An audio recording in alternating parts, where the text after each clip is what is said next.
Hello friends, welcome back to the new video. If you are the new viewer on my channel, so don't forget to subscribe my channel and like the video.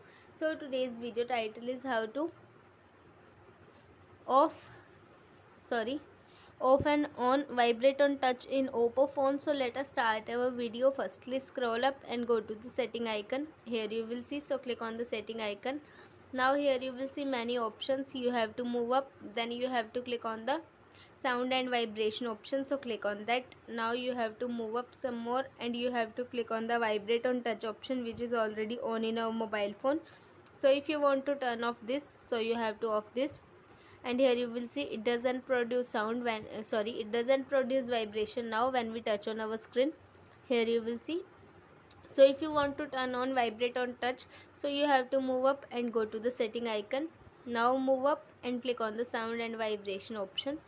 You have to move up some more and click on the vibrate on touch option, which is already off in our mobile phone. So on this now, so it means that it produces vibration when we touch on our screen like that. So I hope this video helps you to on and off vibrate on touch on your mobile phone. So I hope this video helps you. So please subscribe my channel and like the video. Thank you so much for watching our video.